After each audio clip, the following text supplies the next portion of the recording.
Okay guys, अहिलेको जमाना भनेको कम्प्युटरको दुनिया हो। यसलाई कम्प्युटरको जमाना पनि भनिन्छ र यो एज अफ कम्प्युटर हो। र एज अफ कम्प्युटरमा तपाईँहरूले कम्प्युटरमा धेरै फ्याक्ट्सहरू जान्न जरुरी छ। र मैले चाहिँ आजको भिडियोमा केही कम्प्युटरका फ्याक्ट्सहरू लिएर आएको छु। ल हेलो साथीहरू, मेरो नाम सागर ढकाल हो। तपाईँलाई नेपाल इन्भेन्सन च्यानलमा स्वागत छ। र ढिला नगरिकन हामी भिडियो सुरु गर्नको लागि हामी कम्प्युटरको स्क्रिनमा जाउँ। चाहिँ कम्प्युटरमा स्क्रिनमा आएको छु।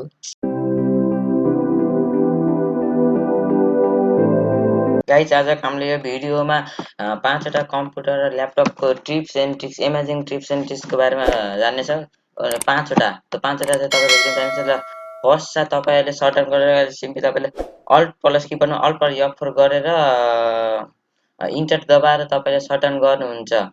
र अथवा तपाईँले यहाँ विन्डो बटनमा गएर तपाईँले पावर बटनमा गएर सर्टन गर्नुहुन्छ। र आजको भिडियोमा चाहिँ तपाईँले स्लाइड गरेर सर्टन गर्न सक्नुहुन्छ। त्यसको लागि तपाईँले भिडियोमा हेरिराख्नु र तपाईँले उसमा जानुहोस्, न्यूमा जानु, राइट क्लिक गरेर न्यूमा जानुहोस् र तपाईँले सर्टकटमा जानुहोस्। सर्टकटमा गएर तपाईँको यहाँ फेरि यो तपाईँले पर्सेन्ट विन हाल्नु। मैले यसको लिङ्क चाहिँ डिस्क्रिप्सन बक्समा दिएको हुन्छु र त्यसै तपाईँले नेक्स्ट गर्नुहोस्।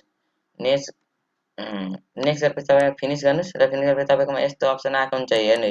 र तपाईँले यहाँ छोएपछि फेरि तपाईँको यस्तो अप्सन आउँछ। तपाईँले तल स्लाइड गरेपछि तपाईँको उस विन्डो सटडाउन हुन्छ। टिप्स नम्बर 2 रहेको छ, तपाईँले कन्ट्रोल प्यानलमा गएर सर्च गरेर तपाईँले कम्प्युटरको उसहरू सेटिङहरू चेन्ज गर्न पर्ने हुन्छ। र मैले चाहिँ अहिले यसमा चाहिँ एर्स लेखेको छु। तपाईँले त्यो कन्ट्रोल प्यानलमा नगइकन सर्च नगरिकन तपाईँले सिधै एक क्लिकमै होम स्क्रिनमा तपाईँले देखेर त्यसमा क्लिक गरेर निकाल्न सक्नुहुन्छ। त्यसको लागि चाहिँ तपाईँले अहिले जस्तै न्यूमा गएर फोल्डरमा जानुहोस्। फोल्डरमा गएपछि फेरि तपाईँले फोल्डरमा क्लिक गर्नुहोस् र फोल्डरमा गएर यसको रिनेम हान्नु।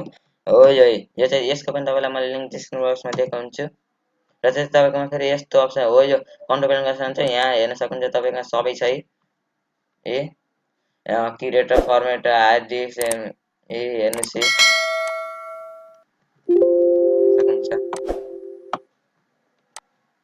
टिप्स नम्बर 3 रहेको छ, तपाईँले टास्क म्यानेजर कसरी हुन्छ। यदि तपाईँले कसैलाई टास्क म्यानेजर खोल्नु भने तपाईँले यहाँ सर्च विन्डो बटनमा गएर त्यसमा सर्च गर्नुहुन्छ, ओपन टास्क म्यानेजर गरेर। होइन कम्प्युटरको डिजिटल उसमा तपाईँले त्यस्तो हुन्न। तपाईँले सिरिप अब सर्टकट कीदेखि युज गर्नु। सर्टकट की रहेको छ तपाईँको CTRL+SHIFT+ESC किबोर्डमा गएर तपाईँले CTRL+SHIFT+ESC दबाउनु भने तपाईँको टास्क म्यानेजर खोल्छ, हेर्नु।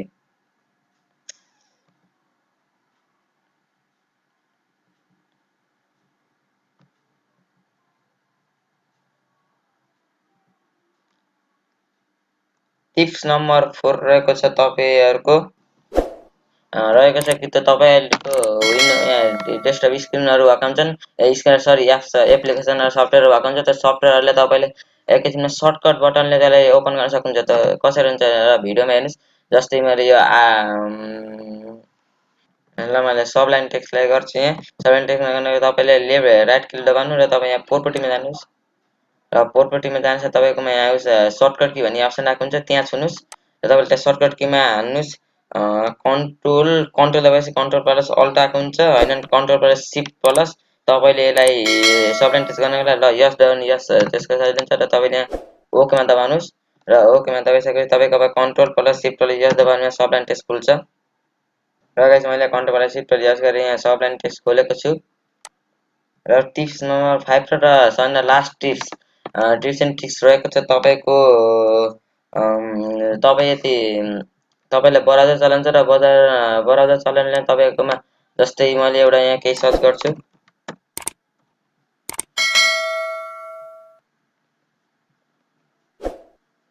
एपिआई चाहिँ त्यहाँ सर्च गरेर देख्न सक्नुहुन्छ। तपाईँले यति यसलाई ओपन गर्नु पर्ने, न्यू ट्याब ओपन गर्नु, तपाईँले यहाँ ओपनिङ राइट क्लिक गरेर गर्नुहुन्छ। र म यति भनौँ कि तपाईँले राइट क्लिक नदबाइकन ओपन गर्न सक्नुहुन्छ। त्यसको लागि तपाईँले कन्ट्रोल बटन र यहाँले तपाईँले टच गर्नुहोस्, यो न्यू ट्याबमा खुल्छ।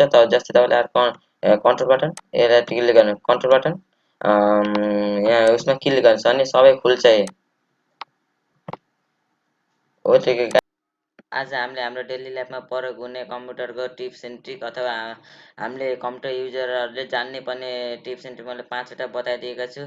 आज लागि तपाईँले यो भिडियो त धेरै कम्प्युटर चलाउन कम्प्युटरको टिप्स एन्ड ट्रिक बारेमा जान्न छ तपाईँले हाम्रो च्यानललाई सब्स्क्राइब गरेर साइडमा रहेको बेल दबाउन नभुल्नुहोस् र तपाईँले हाम्रो प्रत्येक भिडियोलाई लाइक गर्न नबिर्सनुहोस् र फेरि तपाईँ यस्तै टेक र इन्भेन्सनको भिडियो पाउनको लागि तपाईँले हाम्रो च्यानललाई सब्स्क्राइब गर्न नभुल्नुहोस्। Please subscribe channel Nepal invention.